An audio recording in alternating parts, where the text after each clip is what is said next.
자, 우리 방금 성찬을 우리 나눴는데 제가 긴 설명 드리지 않은 이유가 또 말씀 속에서 우리가 다시 또 나누기 때문에 오늘 긴 설명을 드리지 않았습니다.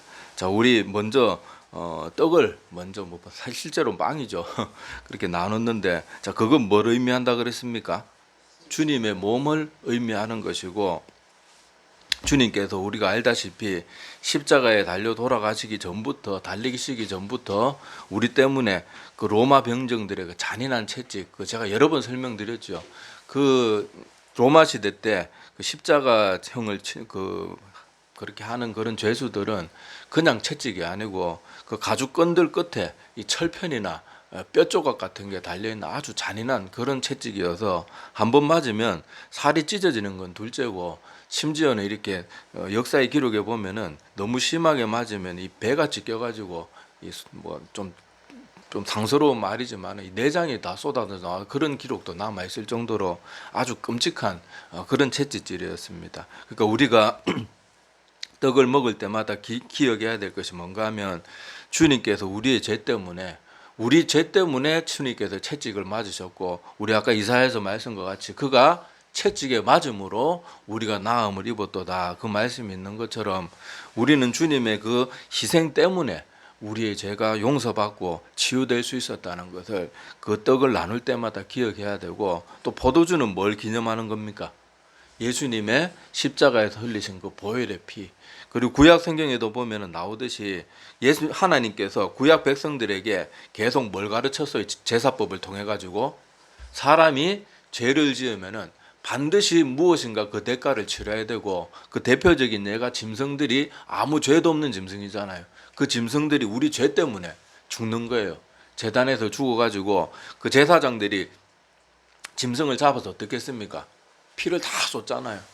그리고 피를 어떻게 할 때 죄 용서를 받았다고 선포합니까? 그 피를 제단에 뿌리면서 그렇게 우리의 제사함을 제사장들이 선포했는데, 주님께서도 우리를 위해서 그렇게 희생 제물이 스스로 되어 주신 거예요. 되어 주셔가지고 주님이 우리의 제물이 되셨기 때문에 또한 뭐도 흘리신 거예요? 우리의 죄를 씻어주기 위해서 온몸의 피를 다 쏟으셨고, 돌아가시고 나서도 옆구리에 창이 찔려가지고 물과 피를 다 쏟으셨다고 그렇게 성경이 기록하고 있습니다. 그러니까 우리가 이 성찬을 행할 때마다 주님께서 친히 명하셨죠. 너희가 나를 기념하라. 주님께서 우리에게 많은 걸 이 땅에 오셔가지고 너희들 유월절을 더 강화시켜서 지켜야 된다, 추수감사 이런 거 철저하게 지켜, 이런 거 하나도 말씀하지 않으시고 딱 하나 우리에게 뭐 하라고 하셨는가 하면 이 성찬, 이걸 우리에게 제정해 주셨어요. 그러니까 우리가 성찬 외의 것들에 너무 얽매이지 마세요. 막 어느 교회는 그런 교회가 잘 없긴 한데 크리스마스 성탄 예배 안 드리는 교회도 있거든요. 그리고 또 어떤 교회는 추수감사 드리는 거 미국에서 시작된 거라서 굳이 안 지키는 그런 교회들도 있을 수 있어요. 근데 그거는 본질이 아니니까 그런 거 가지고 너무 막 판단하려고 하지 말고 그러지 말고, 주님께서 정하신 것은 이 성찬밖에 없으니까 오히려 성찬을 우리가 바르게 열심히 잘 드리는 것, 그것이 훨씬 중요하다는 것도 기억하시기를 바랍니다. 자, 오늘 읽은 본문 말씀에 보면요, 사도 바울이 뭐라고 말합니까? 내가 예수 그리스도와 그가 십자가에 못 박히신 것 외에는 아무것도 알지 아니하기로 뭐 했다고요? 작정했다. 그렇게 기록하고 있습니다. 여러분, 사도 바울이 여러분 알다시피 학문이 굉장히 많은 사람입니다. 사도 바울은 유명했어요. 그래서 사도 바울이 재판정에 섰을 때도 너의 많은 학문이 너를 미치게 하는도다, 이렇게 말할 정도로 그냥 사도 바울 혼자 똑똑한 사람이 아니고 그 당대의 사람들은 사도 바울이 얼마나 대단한 사람인지 다들 알고 있었을 정도입니다. 자, 그런데 그렇게 많이 알고 많이 배우고 몇 개 국어를 자유자재로 구사하고 그렇게 언어적인 면이나 그런 면에서도 탁월하게 뛰어났던 그 사도 바울이 자기가 그동안 쌓아올린 거 다 잃어버리는 게 얼마나 인간적으로는 안타깝겠어요. 근데 사도 바울이 주님 만나고 나니까 자기가 그렇게 추구하고 소중히 여겼던 것들이 배설물과 같다, 똥오줌과 같다, 그렇게 여긴 거예요. 그래서 사도 바울은 막 이걸 내려놓을 때 아이고 아까워라 이런 게 아니고 정말로 주님 만나고 나니까 이것이 아무 소용이 없다는 걸 안 거예요. 그리고는 이제 뭐만 알기로 하는 거예요? 예수 그리스도와 그의 십자가 사랑, 이거 외에는 내가 그 어떤 것도 그렇게 관심 가지고 그런 다른 것들 더 추구하는 그런 헛된 삶을 살지 않을 것이다. 그리고 내가 이것을 작정했다. 그렇게 말을 합니다. 그래서 우리가 성찬을 기념할 때마다 잊지 말아야 되거든요. 뭐 성찬식 때마다 성찬식의 뭐 현대적 의미 이런 것들 기억할 필요. 우리는 성찬 때 항상 기억해야 되는 단 한 가지는 매일 똑같은 말씀을 성찬 때 전하더라도 예수 그리스도의 십자가 희생과 사랑 그것만 항상 예수님께서 이 성찬을 행하라고 하신 그 이유도 무엇이고 성찬할 때 뭘 기념하라고 했어요? 내 몸과 내 피를 기억하라 그랬지. 성찬의 현대적 의미나 뭐 성찬이 이제 와서 뭐 계속 똑같은 설교하기 목사들이 부담스러우니까 자꾸 이상한 설교들을 자꾸 만들어내는데 제가 전에도 아까 말씀드렸다시피 성찬식인데 성찬의 현대적 의미 이러면서 성찬과 전혀 관련 없는 얘기를 제가 그 설교 제목까지 아직 기억이 남아요. 우리는 그럴 필요 없어요. 우리가 성찬식 때는요 목사가 똑같은 설교한다 저 내용이 저 내용이다 뭐 말해도 그런 거 걱정할 필요 없어요. 우리는 항상 주님께서 명하신 대로 성찬을 행할 때는 성찬이 가진 의미를 우리는 다시 마음에 또 새겨야 돼요. 사람은요 망각의 동물이고요. 사람은요 쉽게 부패하는 존재입니다. 그래서 주님께서 기준점을 삼으셔가지고 이걸 통해 가지고 계속 너희들이 성찬을 행할 때마다 조금이라도 잘못된 길로 나갔던 것을 다시 회복하고 다시 회복하고 다시 회복하라는 거예요. 여러분 목회자들도 보세요. 젊었을 때 막 저 산으로 덜로 뛰어다니고 막 텐트 쳐놓고 그렇게 사회 열심히 하던 목회자들이 점점 나이 들고 교회가 커지면은 여러분 타락하는 거 많이 보셨잖아요. 우리 한국 교회도 그런 목사들이 많았잖아요. 그러니까 우리 인간은요 그렇게 대단하고 그렇게 열정 있고 심지어 주님을 위해서 목숨을 바칠 것처럼 그렇게 행동했던 사람들도요 가만히 다시 십자가 원점으로 자꾸 돌아가는 이 원점 잡는 행동을 하지 않으면 쉽게 변질되는 게 인간입니다. 사람은요 아침에 생각 틀리고 저녁에 생각 틀려요. 저도 어렸을 때 자기 전에는 막 생각을 해 막 꿈에 부풀습니다. 내가 막 나중에 한 20대 후반에는 결혼하고 막 어떻게 저쩌고 막 아직도 결혼 못했지만 막 계획하고 막 꿈에 부풀어요. 막 뭐든지 다 될 것 같아요. 근데 아침에 딱 일어나가지고 알람 울리고 막 이러면은 또 학교 가야 돼 막 그러면서 또 그 자기 전에 꿈꿨던 그 아름다운 미래를 향한 뭐 보랏빛 꿈은 다 사라지고 막 아침부터 막 이렇게 찜푸린 얼굴로 막 잠도 덜 깬 얼굴로 막 그렇게 하는 게 인간의 모습이고 화장실 들어가기 전에 하고 화장실 갔다 나올 때 마음이 사람 인간이 마음이라는 게요 참 보잘것없고 참 어떻게 보면 정말 유치하기 짝이 없어요. 차라리 동물을 보면 차라리 동물은 한결같은 모습이라도 있지 사람들이 이거 완전히 마음이 변덕이 죽이 끓는 그런 존재들이기 때문에요. 주님께서 괜히 이 성찬을 행하라 괜히 하신 게 아니에요. 계속 이 말씀을 통해서 우리가 우리의 마음을 다시금 사로잡고 다시금 십자가의 복음 앞에 나를 막 강제로라도 끌어앉혀놓고 이거 봐라 네가 왜 지금 엉뚱에 들어가고 있나. 지금 네가 하나님께 감사만 해도 부족할 텐데 맨날 하나님 앞에 나와서 불평만 하고 감사는 온데간데 없고 맨날 기도하는 건 하나님 앞에 영광 돌리고 감사하는 기도는 없고 맨날 이거 해달라 저거 해달라 막 물에 빠진 놈 건져놨더니 보따리 내놓으라 그런 소리만 잔뜩 하고 있고 우리 그런 모습 많잖아요. 그럴 때마다 이 성찬을 통해 가지고 우리가 우리의 믿음을 십자가 아래로 다시 가져놔야 돼요. 사도 바울처럼 내가 예수 그리스도와 십자가 외에는 다른 아무것도 알지 아니하기로 작정하였노라. 이 사도 바울의 고백이 우리의 고백이 되어야 됩니다. 주님의 사랑을 우리가 한번 생각해 보면요.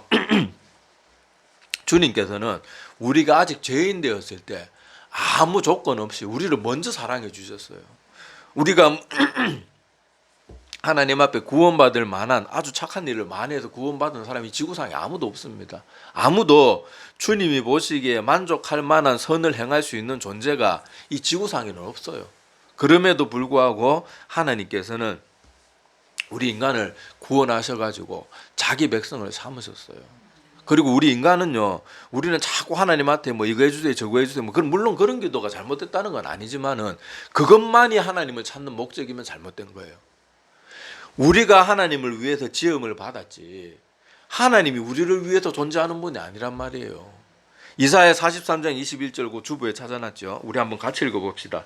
자, 시작. 이 백성을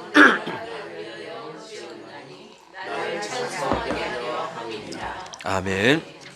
자, 이 분명히 말씀하고 있죠. 자, 하나님께서 이 백성은 내가 나를 위해서 지었는데 뭐 때문에 지으셨다고요? 하나님을 찬송하게. 여기 말이 찬송이지 꼭 찬송가만 부르라. 예배 때 말씀도 나누지 말고 기도도 하지 말고 찬송가만 불러야 된다. 그때 찬송가도 없었잖아요. 여기 찬송이란 말은 찬양이란 말이에요. 찬양.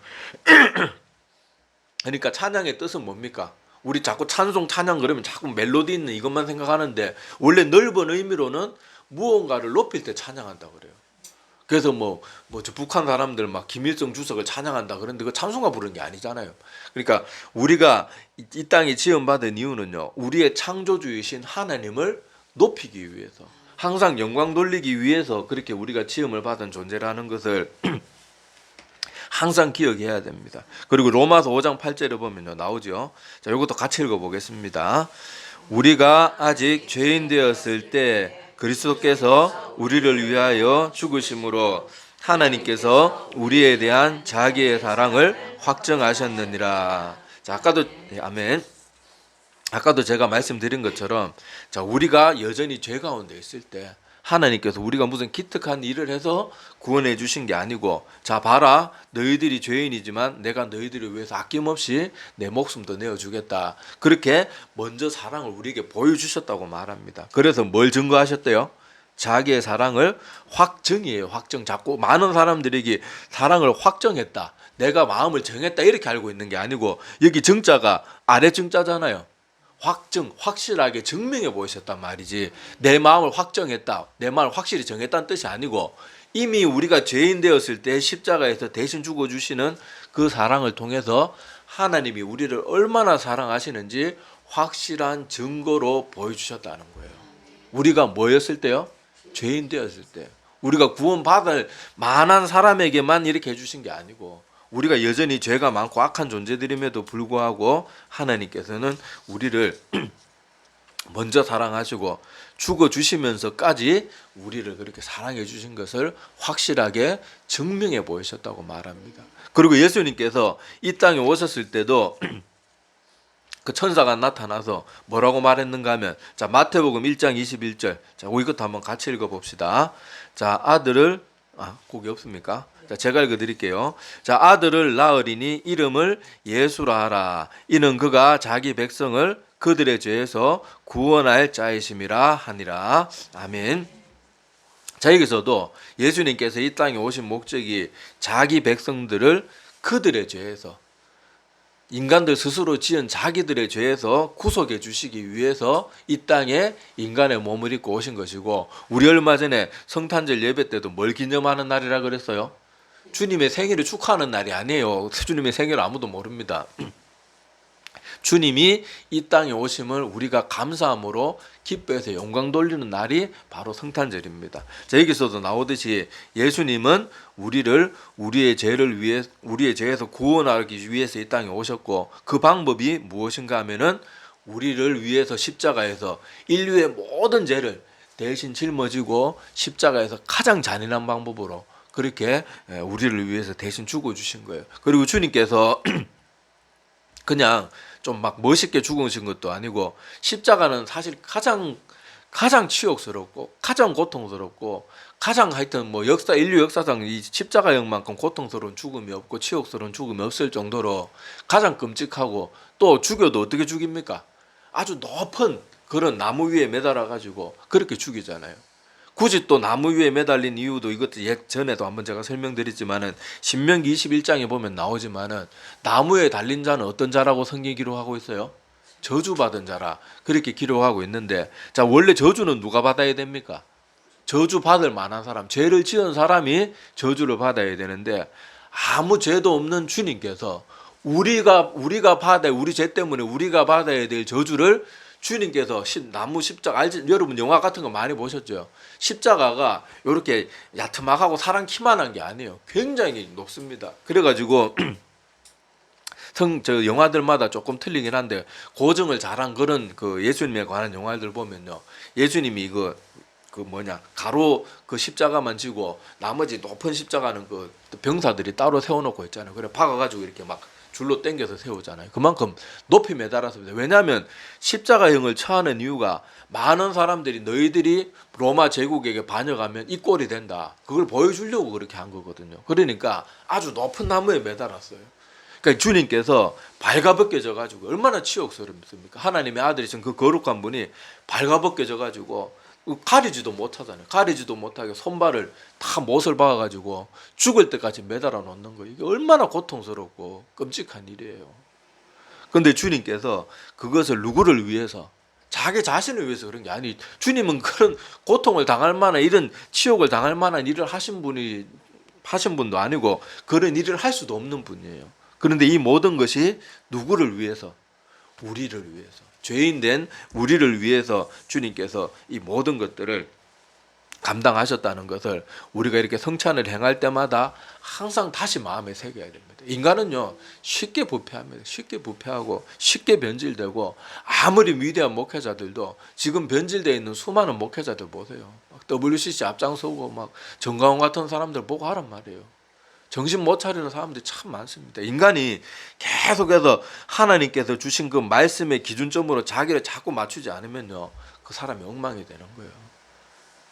옛날에 그 태엽시계 사람들 차고 다니던 태엽시계는 이게 시간이 잘 안 맞아가지고 그 막 그렇게 마을에 종 땡땡 치면은 전부 시계 다시 맞추고 그런 일, 뭐 영화 같은데, 옛날 영화 같은데 보면 나오잖아요. 그것처럼 우리가 올바른 길로, 올바른 영적인 시간을 바로 알고 싶으면요, 계속 성령이라는 말씀으로 돌아와서 그 말씀에 내 영혼을 자꾸 맞춰야 돼요. 또 맞추고 또 맞추고 계속 맞춰야 됩니다.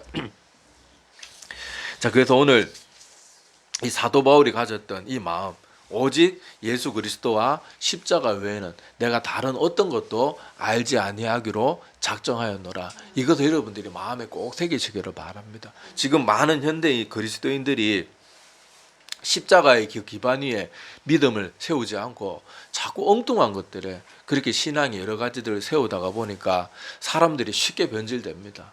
쉽게 변질되고요, 아무것도 아닌 일에 막 그렇게 힘들어하고 교회를 떠나고, 뭐 교회들마다 뭐 여러분 그런 거 많이 보셨을 거예요.